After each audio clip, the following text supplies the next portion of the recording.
English learners, and welcome back to Listen and Learn English Pod. My name is Catherine, and this is your go-to place for learning natural English in a fun, engaging, and effective way.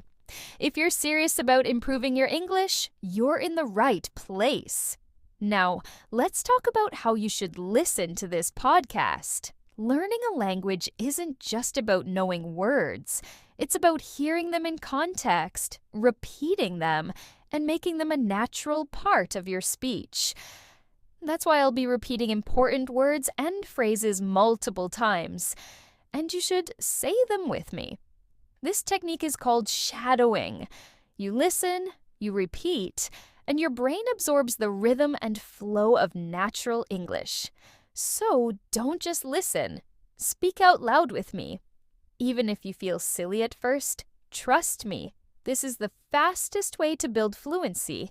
If you miss a part or feel like you didn't get it, rewind and listen again. The more you do this, the more natural English will feel to you. Now, today we're talking about something that affects everyone, home chores. Whether you love cleaning or avoid it at all costs, you'll find yourself talking about it at some point.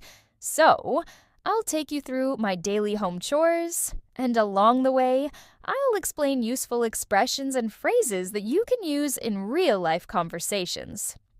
All right, let's dive in. You wake up on a Saturday morning, and the first thing you see is the mess around you. Unwashed dishes in the sink, laundry piling up, and dust settling on the furniture. It's one of those days when the house just screams for a deep clean. Sound familiar? I always feel like no matter how much I clean, there's always something more to do. So today, I thought I'd take you along as I go through my usual house chores and, along the way, explain some useful expressions and phrases that we all use when talking about cleaning. Trust me, you hear these all the time, so why not get comfortable with them? And remember, I'll be repeating each phrase so that it sticks with you. If you don't say it out loud with me, rewind and do it again. All right, let's start with something simple. Every morning, the first thing I do is make the bed.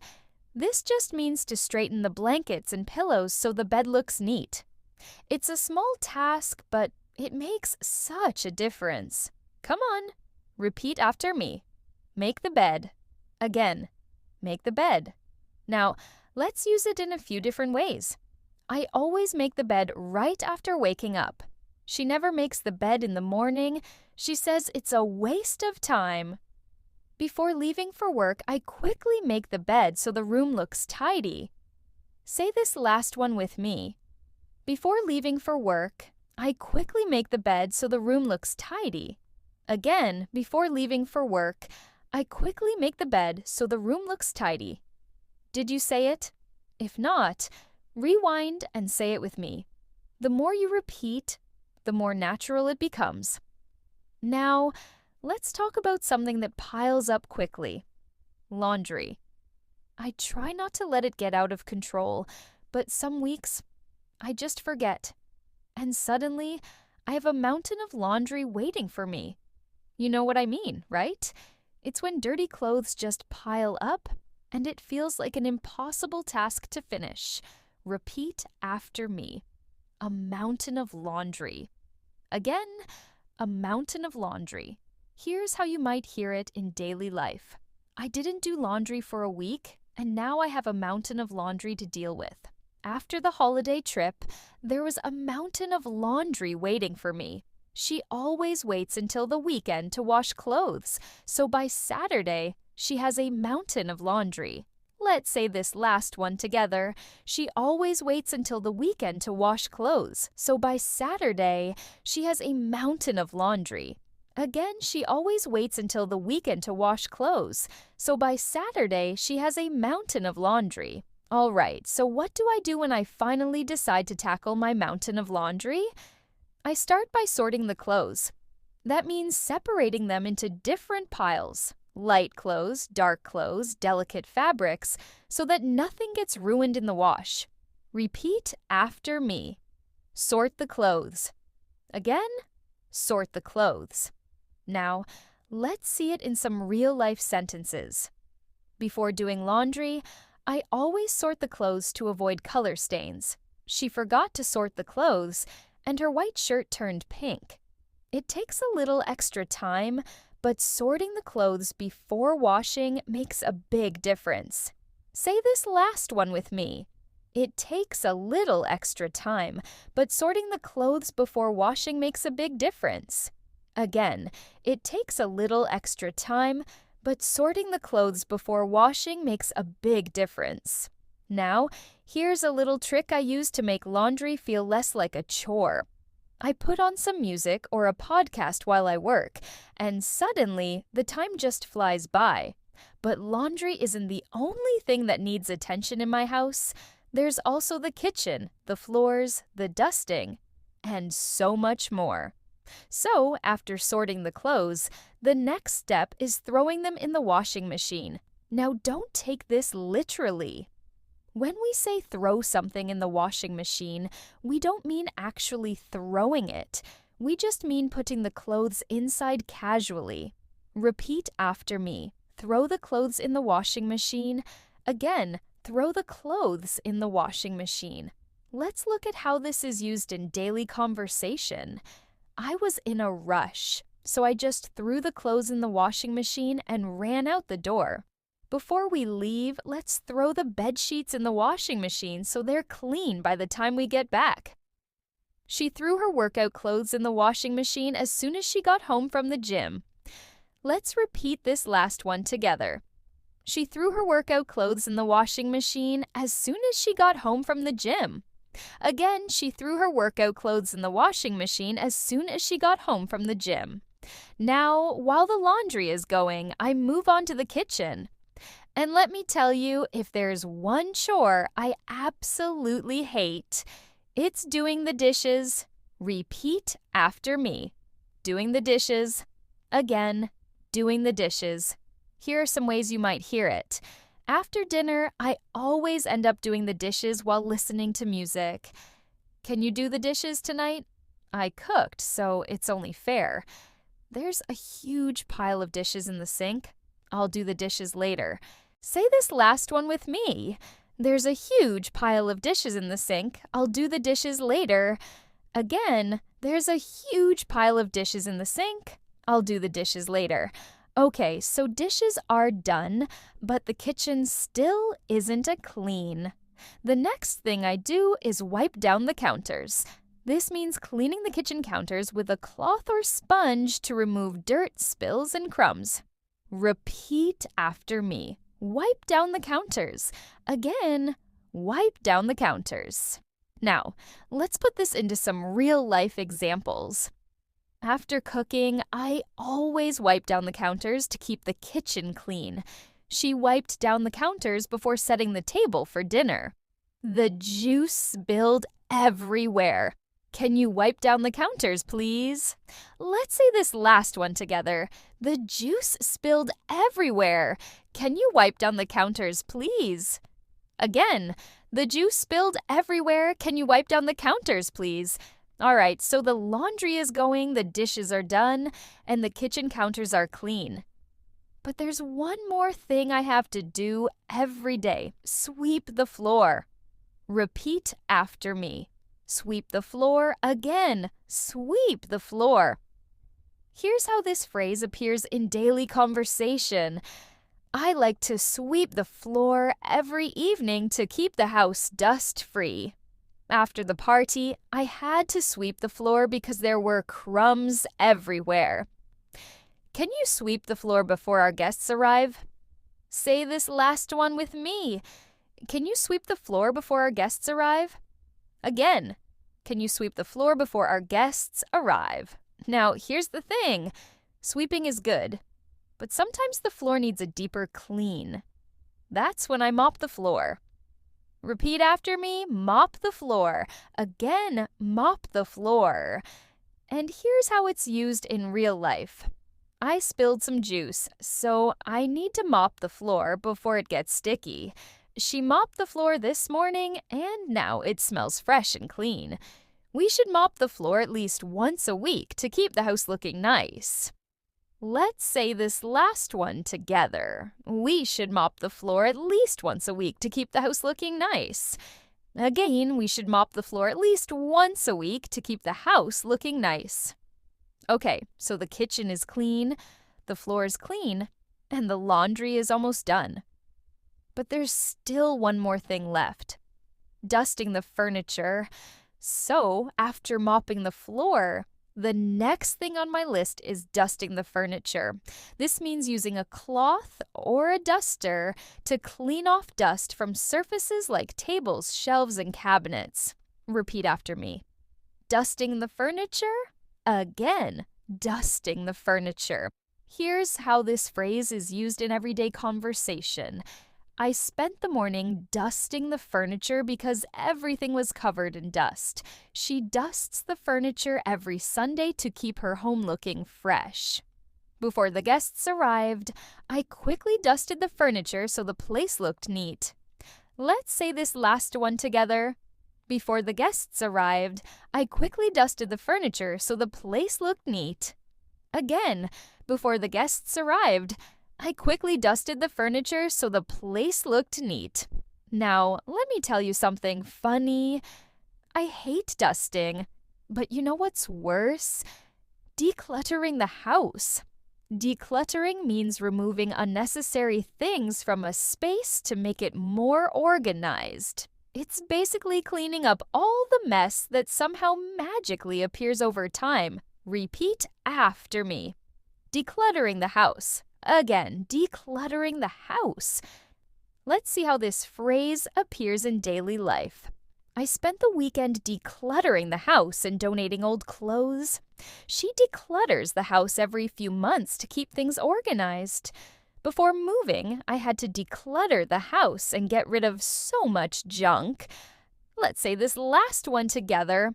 Before moving, I had to declutter the house and get rid of so much junk. Again, before moving, I had to declutter the house and get rid of so much junk. So I start decluttering, and guess what?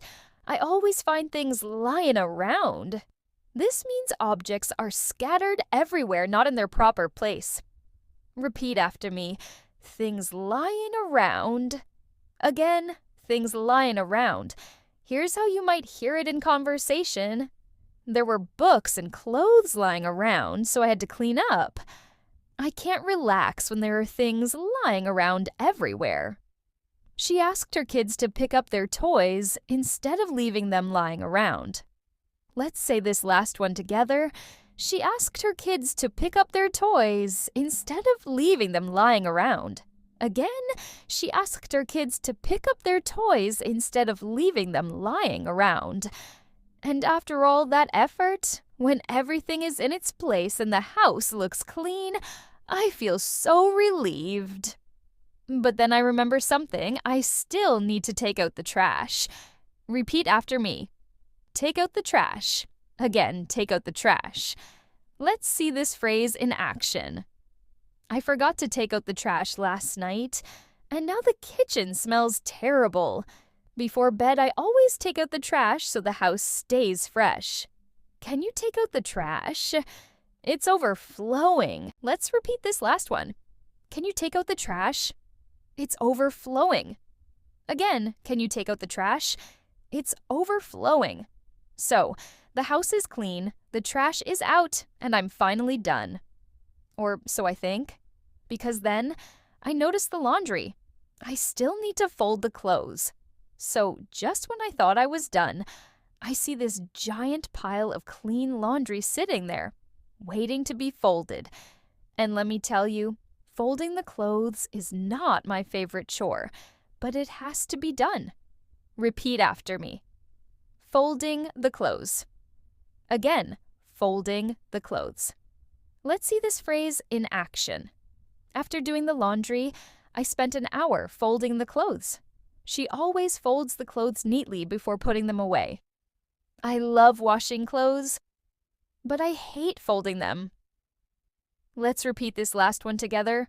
I love washing clothes, but I hate folding them. Again, I love washing clothes, but I hate folding them. Now, after folding, the next thing is to put away the clothes, which means placing them in their proper spots. Drawers, closets, shelves, wherever they belong. Repeat after me. Put away the clothes. Again, put away the clothes. Here's how this phrase appears in daily conversation. I asked my brother to put away the clothes, but he left them on the chair. After folding the laundry, I quickly put away the clothes before heading out. She never puts away the clothes immediately. They sit in a basket for days. Let's repeat this last one together. She never puts away the clothes immediately. They sit in a basket for days. Again, she never puts away the clothes immediately. They sit in a basket for days. And you know what happens when I don't put my clothes away on time? They just pile up, and suddenly I have a mountain of laundry to deal with. This phrase, a mountain of laundry, is a way to describe having a huge amount of unwashed or unfolded clothes. Repeat after me. A mountain of laundry. Again, a mountain of laundry. Here's how you might use it in conversation. I skipped laundry day last week, and now I have a mountain of laundry to wash. After vacation, I always come back to a mountain of laundry. Looking at that mountain of laundry makes me want to run away. Let's say this last one together. Looking at that mountain of laundry makes me want to run away. Again, looking at that mountain of laundry makes me want to run away. Now, as I'm putting away the clothes, I realize something. I have run out of hangers. To run out of something means to have no more of it left. Repeat after me. Run out of hangers. Again, run out of hangers. Here's how we use this in daily life. I need to buy more. I've run out of hangers. We ran out of hangers, so I had to fold some clothes instead. He keeps buying new clothes but always runs out of hangers. Let's repeat this last one together. He keeps buying new clothes but always runs out of hangers. Again, he keeps buying new clothes but always runs out of hangers. So I finally managed to fold everything, put it all away, and deal with the laundry situation. At this point, I just want to relax, but I realize one more thing. I still need to iron the clothes. Just when I thought I was finally done, I realized I still need to iron the clothes. Repeat after me. Iron the clothes. Again, iron the clothes. Let's see this phrase in action. I always iron the clothes before work to look professional. She hates ironing the clothes, so she just wears wrinkle-free fabrics. He forgot to iron the clothes, and now his shirt looks like a crumpled paper. Let's say this last one together. He forgot to iron the clothes, and now his shirt looks like a crumpled paper. Again, he forgot to iron the clothes, and now his shirt looks like a crumpled paper. And you know, ironing is not too bad, but the real problem is when I'm in a hurry. And my favorite shirt is all wrinkled up. To say something is all wrinkled up means it's full of creases and looks messy. Repeat after me. All wrinkled up. Again, all wrinkled up. Let's see this phrase in everyday conversation. I pulled my dress out of the suitcase, and it was all wrinkled up. His shirt was all wrinkled up, so he had to iron it before the meeting. She wore the dress straight from the dryer, and it was all wrinkled up. Let's repeat this last one together. She wore the dress straight from the dryer, and it was all wrinkled up. Again, she wore the dress straight from the dryer, and it was all wrinkled up. So I iron my clothes, fold everything, and put it all away. At this point, I feel like I deserve a break, but then I look around and realize the entire house looks like a tornado hit it. Time to tidy up. The phrase tidy up means to clean and organize a space, making it neat again. Repeat after me. Tidy up. Again, tidy up.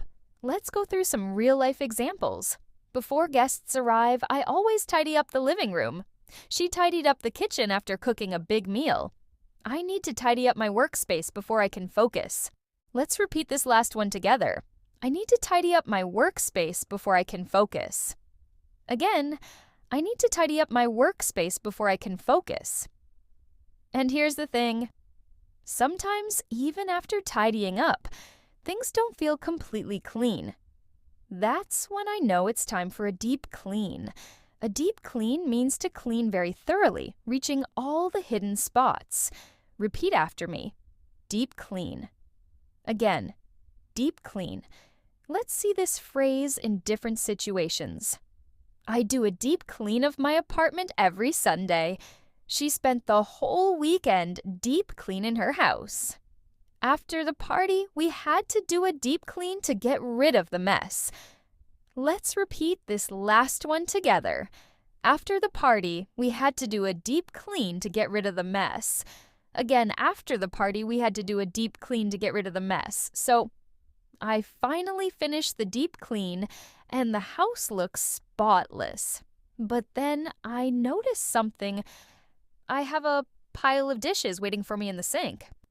Just when I thought I was finally done, I walked into the kitchen, and boom, I saw a pile of dishes sitting in the sink. Repeat after me. A pile of dishes. Again, a pile of dishes. Let's see this phrase in action. After dinner, I was too tired to wash a pile of dishes. She left a pile of dishes in the sink, and now she regrets it. I can't focus when there's a pile of dishes staring at me. Let's say this last one together. I can't focus when there's a pile of dishes staring at me. Again, I can't focus when there's a pile of dishes staring at me.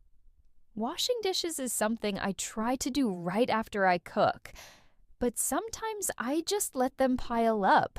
To let something pile up means to allow things to accumulate over time. Repeat after me. Let them pile up. Again, let them pile up. Let's go through some examples. I didn't do laundry for 2 weeks, so the clothes really piled up. She let her emails pile up, and now she's overwhelmed. He let his work pile up until it became unmanageable. Let's say this last one together. He let his work pile up until it became unmanageable. Again, he let his work pile up until it became unmanageable. So, I finally start washing the dishes, and I tell myself, this is going to be quick. But then I see something horrible. Stuck on food. Repeat after me. Stuck on food. Again, stuck on food. Let's see this phrase in daily life. It took me forever to scrub the stuck on food off the pan. If you don't rinse your plate immediately, you'll have to deal with stuck on food later. She hates cleaning dishes because of all the stuck on food. Let's repeat this last one together. She hates cleaning dishes because of all the stuck-on food. Again, she hates cleaning dishes because of all the stuck-on food. I scrub and scrub, but nothing works, so I decide to let it soak. To let something soak means to leave it in water so it becomes easier to clean. Repeat after me. Let it soak. Again, let it soak. Let's look at some examples. I let the dirty pan soak overnight to make washing easier. He poured water into the bowl and let it soak for a few minutes. She always lets the dishes soak before scrubbing them. Let's repeat this last one together. She always lets the dishes soak before scrubbing them. Again, she always lets the dishes soak before scrubbing them. After washing everything, I wipe down the counters so the kitchen looks spotless. To wipe down something means to clean it by rubbing with a cloth or sponge. Repeat after me. Wipe down the counters. Again, wipe down the counters. Let's see this phrase in action.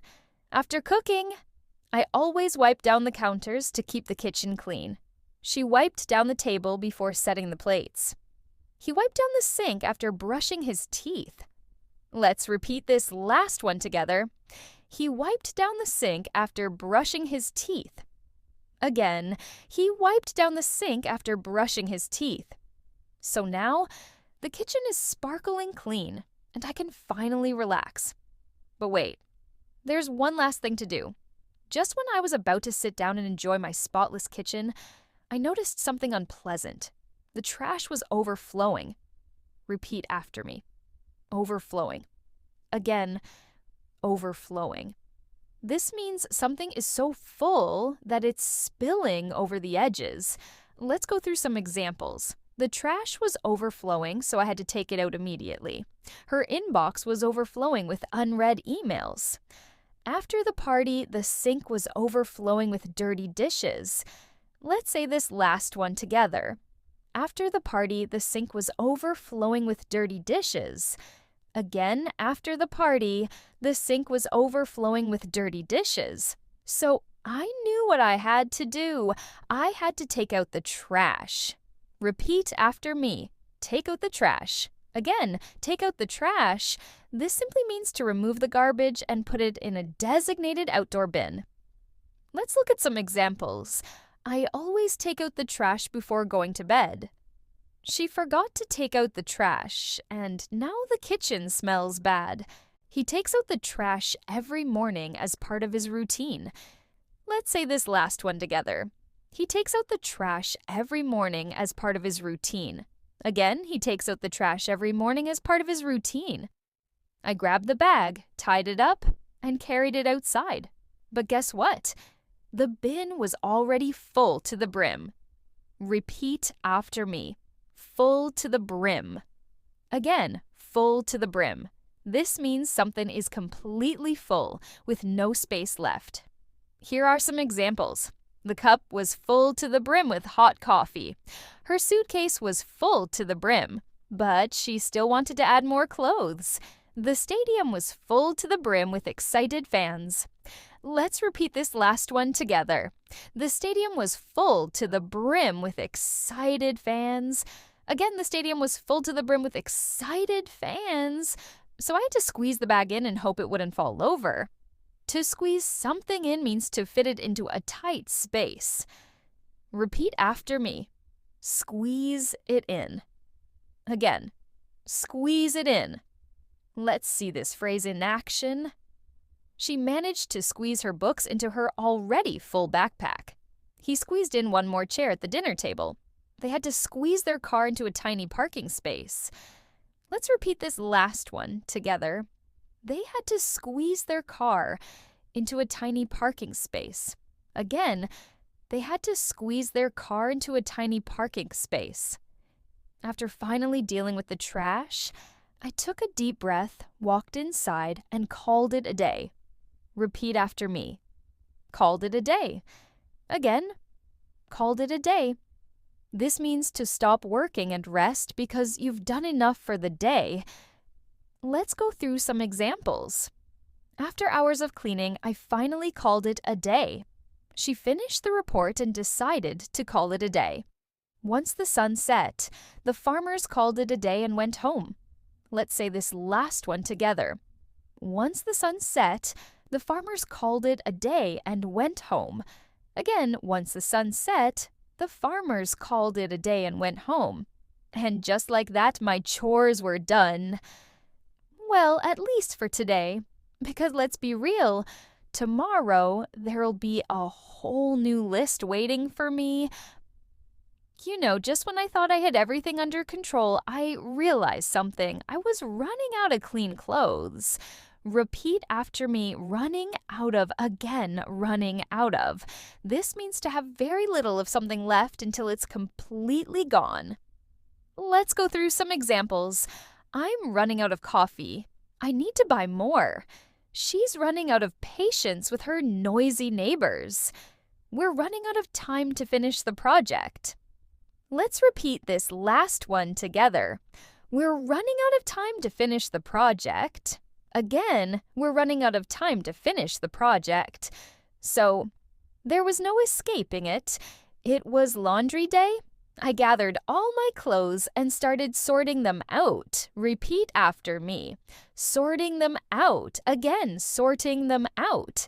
This means organizing or separating things into categories. Let's see some examples. She spent the morning sorting out her old books. He sorted out his emails before leaving work. We need to sort out our travel plans before booking tickets. Let's repeat this last one together. We need to sort out our travel plans before booking tickets. Again, we need to sort out our travel plans before booking tickets. I had my whites, my darks, and my colors all separated, but then I found a red sock hiding in the pile. That would have been a disaster. Anyway, I loaded everything into the washing machine, added detergent, and let it do its thing. After a while, I took everything out and started hanging up some of the delicate clothes to dry. Repeat after me. Hanging up. Again, hanging up. This means placing clothes on a line or hanger so they can dry. Let's look at some examples. She hung up her dress to dry after washing it. He hung up his wet towel in the bathroom. They hung up their coats as soon as they entered the house. Let's say this last one together. They hung up their coats as soon as they entered the house. Again, they hung up their coats as soon as they entered the house. For the rest of the clothes, I threw them into the dryer, set the timer, and waited.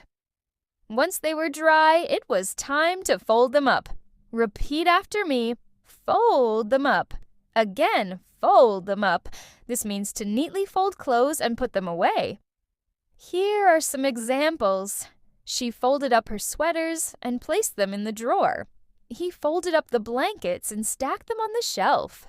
They folded up the picnic mat after they were done. Let's repeat this last one together.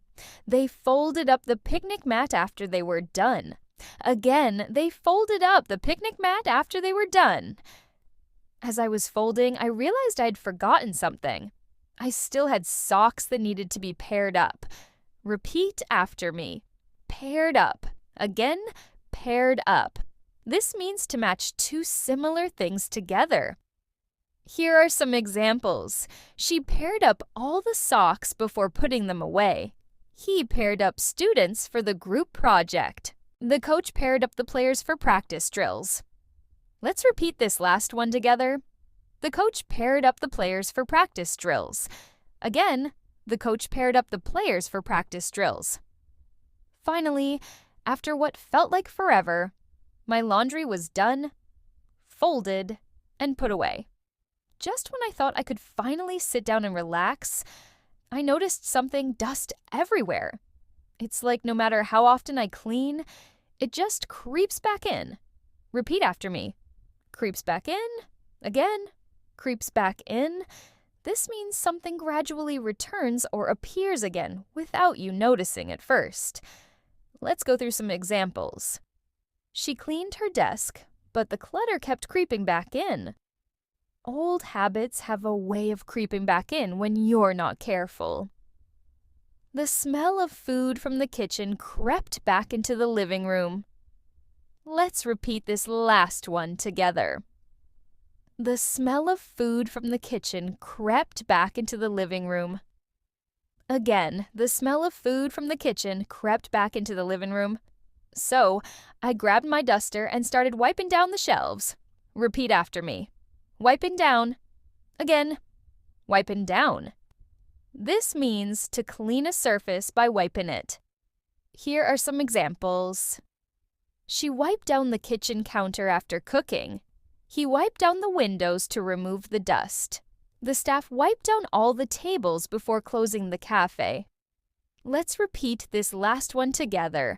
The staff wiped down all the tables before closing the cafe. Again, the staff wiped down all the tables before closing the cafe.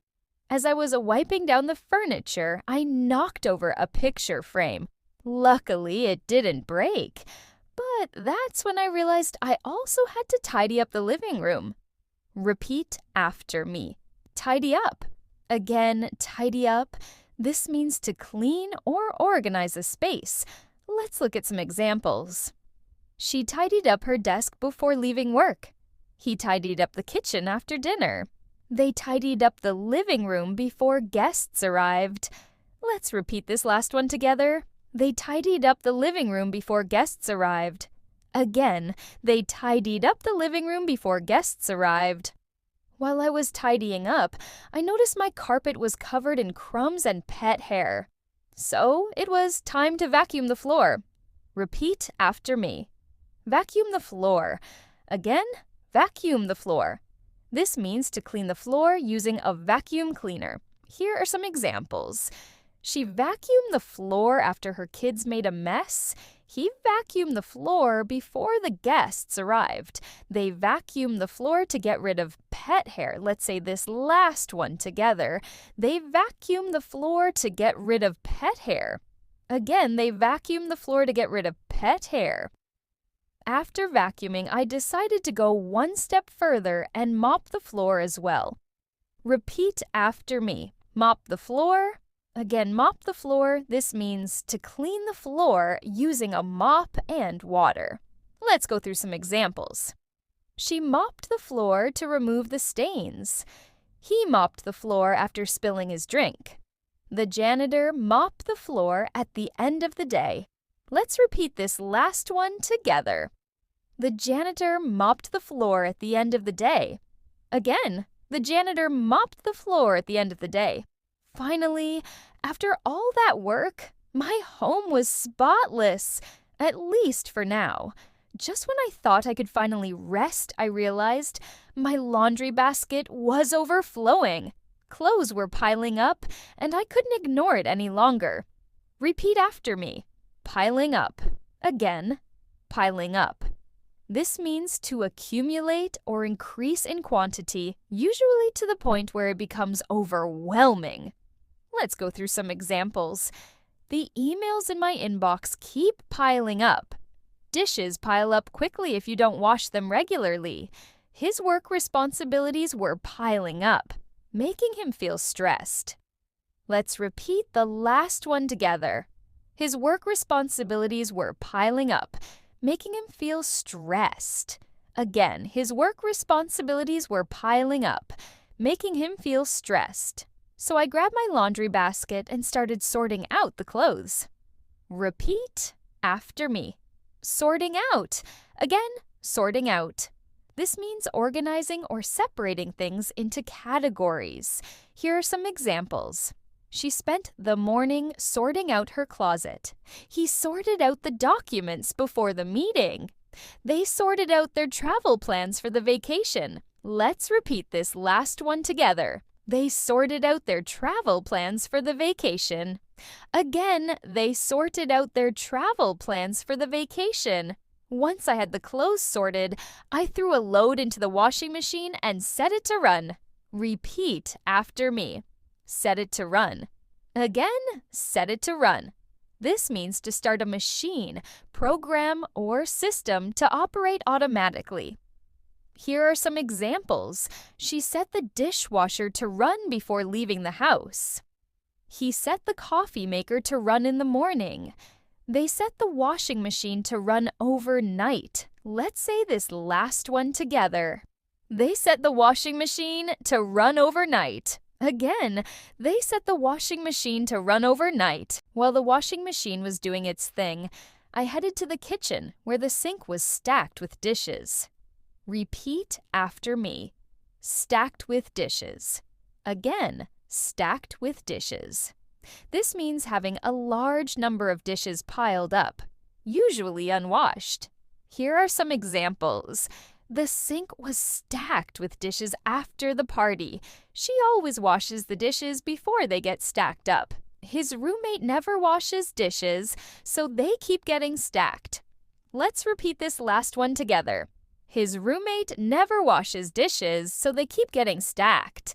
Again, his roommate never washes dishes, so they keep getting stacked. I rolled up my sleeves and got down to it. Washing, scrubbing, rinsing. Repeat after me. Got down to it. Again, got down to it. This means to start doing something seriously and with focus. Here are some examples. She finally got down to it and started studying for the test. He got down to it and finished his work before the deadline. They got down to it and cleaned the entire house. Let's say this last one together. they got down to it and cleaned the entire house. Again, they got down to it and cleaned the entire house. By the time I was done, my laundry was ready to be hung up to dry. Repeat after me. Hung up to dry. Again, hung up to dry. This means to place clothes on a line or rack so they can dry after washing. Here are some examples. She hung up her clothes to dry in the sun. He forgot to hang up his laundry, so it stayed damp. They hung up the towels to dry after swimming. Let's repeat this last one together. They hung up the towels to dry after swimming. Again, they hung up the towels to dry after swimming. Finally, with the dishes done and laundry drying, I could take a breath until I remembered the ironing. After tackling the laundry, scrubbing the dishes, and organizing everything, I finally sat down with a cup of tea, feeling that sense of satisfaction that only comes after finishing housework. But let's be honest, chores never really end, do they? As soon as you clean one thing, something else needs attention. It's a PEMUS never-ending cycle. Repeat after me.